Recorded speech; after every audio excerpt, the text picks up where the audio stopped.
하나님의 말씀 열왕기하 23장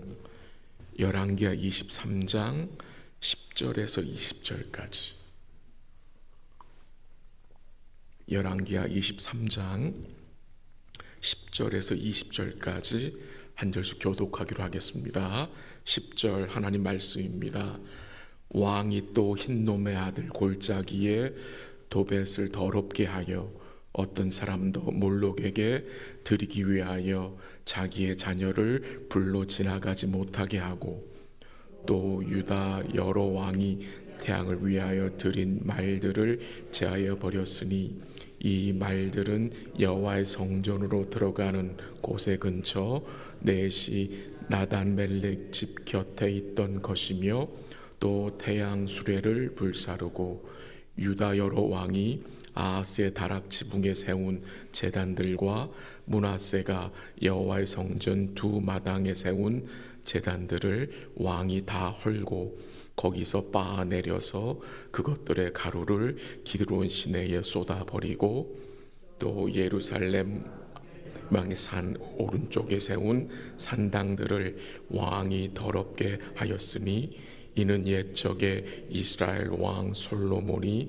시돈 사람의 가증한 아스다롯과 모압 사람의 가증한 그모스와 암몬 자손의 가증한 밀곰을 위하여 세웠던 것이며, 왕이 또 석상들을 깨트리며 아세라 목상들을 찍고 사람의 해골로 그곳에 채웠더라. 또한 이스라엘에게 범죄하게 한 느밧의 아들 여로보암이 베델에 세운 제단과 산당들을 왕이 헐고, 또 그 산당을 불사르고 빻아서 가루를 만들며 또 아세라 목상을 불살랐더라.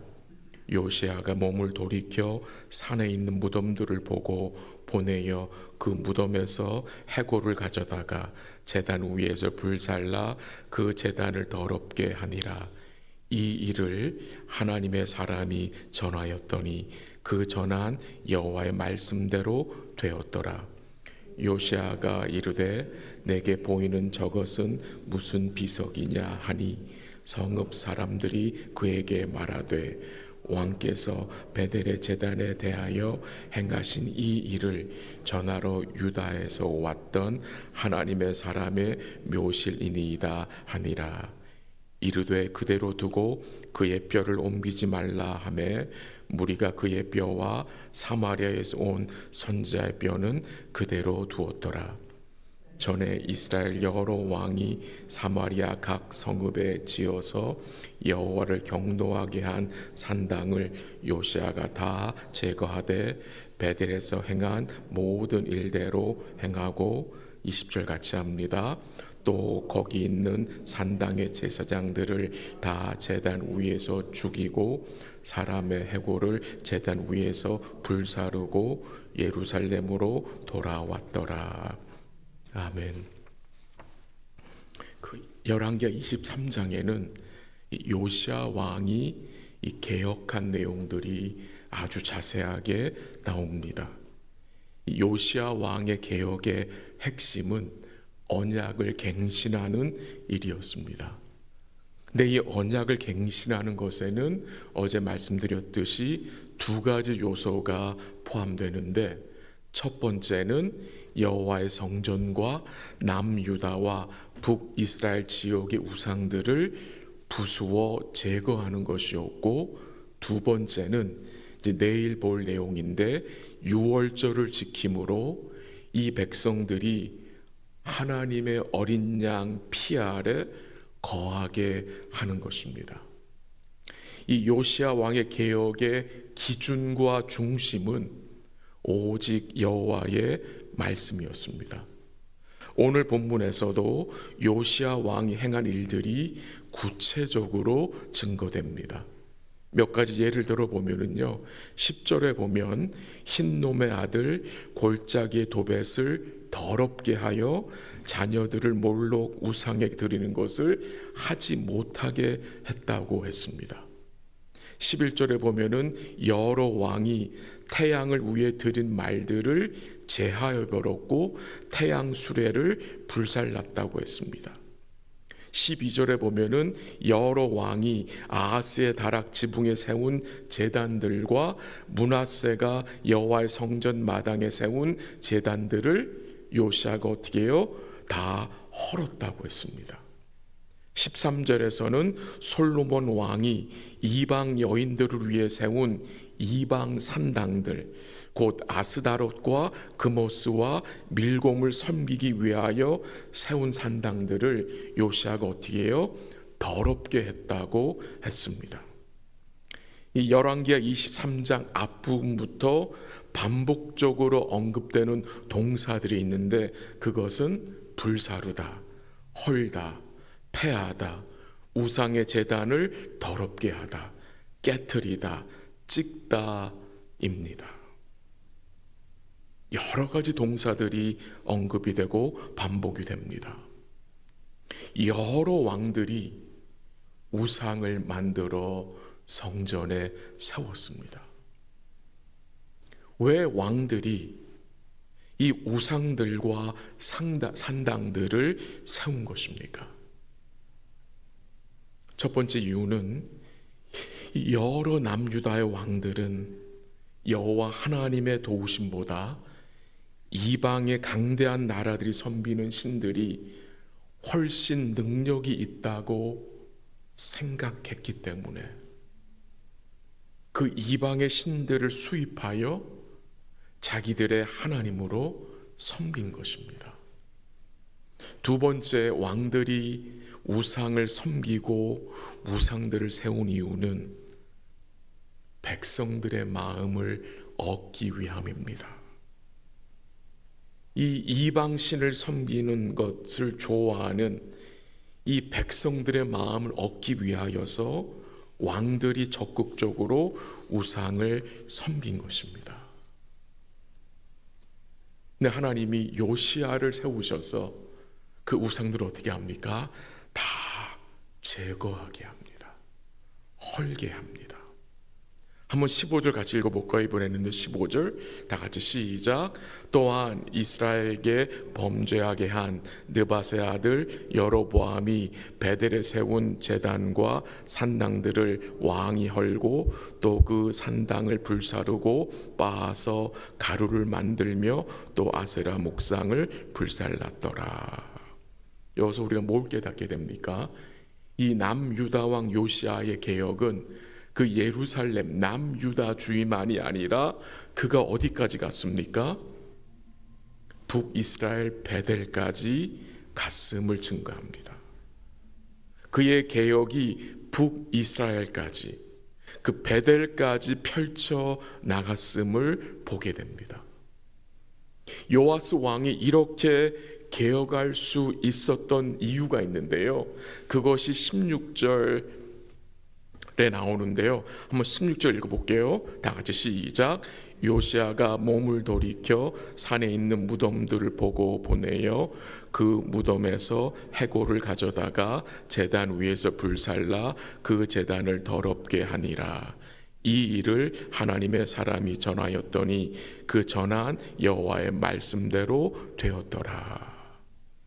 요시야 왕이 이렇게 행할 수 있었던 것이 그 16절 하반절에 나오는데 뭐라고 나왔습니까? 이 일을 하나님의 사람이 전하였더니 그 전한 여호와의 말씀대로 되었더라. 요시야 왕이 우상을 제거하고 산당들을 제거하고 제단들을 없앨 수 있었던 것은 요시야 왕의 능력으로 그의 지혜로 된 것이 아니라 이미 하나님이 그의 선자를 통해서 약 300여 년 전에 그렇게 하실 것을 뭐 하셨기 때문에요? 말씀하셨기 때문입니다. 이게 놀라운 것입니다. 그 16절 하반절에 나오잖아요. 그 전한 여호와의 말씀대로 되었더라. 여러분 한번 생각해 보세요. 요시야 왕이 그 오랫동안 이 백성을 섬기던 그 우상들과 산당들과 제단들을 이 없애는 일, 이 보통 두려운 일이 아닙니다. 이건 보통 일이 아닙니다. 그것을 그가 담대하게 없앨 수 있었던 것은 그렇게 될 수 있도록 하나님이 말씀하신 것이기 때문입니다. 그러니까 요시야의 개혁은 요시야 왕의 뜻대로 이게 되는 것이 아니라 하나님이 이미 말씀하신 대로 되어간다는 거예요. 그래서 요시야 왕이 개혁을 했지만 그는 자랑할 것이 없는 것입니다. 왜 그렇습니까? 하나님이 말씀하신 대로 이루어 가시는 것이기 때문입니다. 말씀하신 대로. 그래서 우리가 그래서 뭘 깨닫게 됩니까? 왜 우리 삶에 여호와의 말씀이 기준이 되어야 하며 중심이 되어야 하는지, 왜 여호와의 말씀을 우리가 붙잡고 살아야 하는지를 우리는 깨닫게 되는 것입니다. 이 일들이 여호와께서 하신 말씀대로 이루어지기 때문입니다. 이해를 돕기 위해서 오늘 그 16절 말씀, 17절 말씀과 연결이 되는 말씀이 열왕기상 13장 1절 2절에 나오는데요. 제가 읽어드릴게요. 들어보세요. 이 말씀을 유다에서 온 이름 없는 선지자가 증거하는 것입니다. 들어보세요. 보라, 그때에 하나님의 사람이 여호와의 말씀으로 말미암아 유다에서부터 베델에 이르니 마침 여로보암이 제단 곁에 서서 분향하는지라. 하나님의 사람이 제단을 향하여 여호와의 말씀으로 외쳐 이르되 제단아 제단아 여호와께서 이와 같이 말씀하시기를 다윗의 집에 요시아라 이름하는 아들을 낳으리니 그가 내 위에 분향하는 산당 제사장을 내 위에서 제물로 바칠 것이요 또 사람의 뼈를 내 위에서 사르리라 하셨느니라 라는 말씀을 전한 것입니다. 이름 없는 유다의 한 선지자가 베델에 와서 이 여로보암 왕이 금송아지 우상을 세우고 분향을 할 때에 전한 말씀이에요. 제단아 제단아 라고 하면서 다윗의 집에 요시아라 이름하는 아들이 나올 것인데 그 요시아가 그 제단에서 분향하는 제사장들을 어떻게 한다고요? 죽인다고. 그 제단을 물리칠 것을 증거한 것입니다. 그 일이 분명히 이루어진다고 징조까지 주셨는데 그 징조가 뭐였습니까? 그 제단이 갈라지고 그 재가 다 쏟아진 징조를 주신 것입니다. 이 말씀을 요시아가 들었을 때에 요시아 마음이 어떠했겠습니까? 분명히 요시아 마음에는 이 개혁을 진행하면서 두려움이 있었을 것입니다. 근데 하나님은 이 요시아의 이름까지 언급하면서 그가 이 이방의 우상의 제단들을 다 패할 것을 말씀하신 것을 그가 듣고 그가 이 일을 행하는 것입니다. 말씀을 정리합니다. 이 말씀의 개혁은 요시아 시대에만 필요한 것이 아닙니다. 오늘 우리 교회에도, 오늘 우리 삶 속에도 말씀의 개혁이 필요합니다. 교회의 개혁은 계속되어져야 합니다. 교회의 개혁이 무엇입니까? 하나님이 택하신 백성들이 다시 하나님의 말씀으로 돌아가는 것입니다. 이 교회의 교회됨, 성도의 성도됨은 성도됨의 유일한 기준과 중심은 무엇입니까? 오직 여호와의 말씀입니다. 인간의 판단과 경험, 인간의 지혜로 교회 개혁을 이룰 수 없습니다. 오직 하나님의 말씀입니다.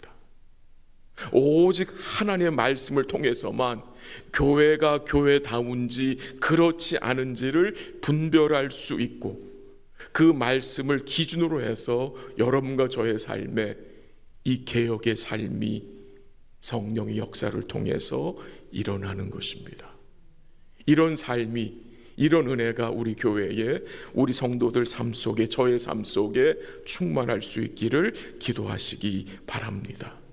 오늘도 말씀을 통해 우리의 마음을 돌아보기 원합니다. 우리 마음 속에 있는 그 남아있는 산당 같은 것이 제거되기를 원하고, 우리 마음 속에 아직 남아있는 그 세상적 가치관들이 복음적 가치관들로 변화되기를 원합니다. 하나님의 성전된 우리의 마음이 무엇으로 가득해야 합니까? 오늘도 우리의 마음이 무엇으로 가득하기를 여러분 원하십니까?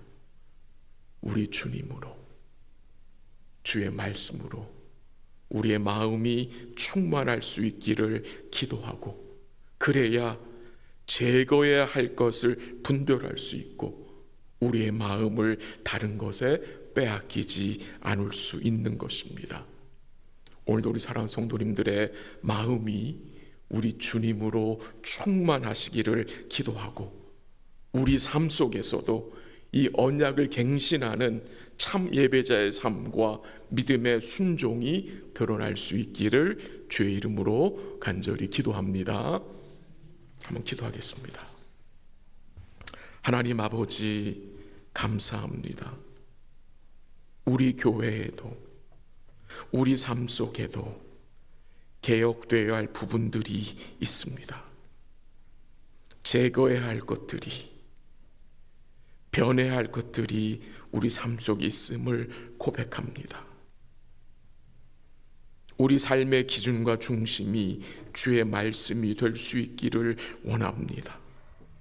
오늘도 우리의 마음이 주님으로, 주의 말씀으로 충만케 하셔서 우리의 마음을 다른 것에 빼앗기지 않도록 우리의 마음을 지켜 주시옵소서.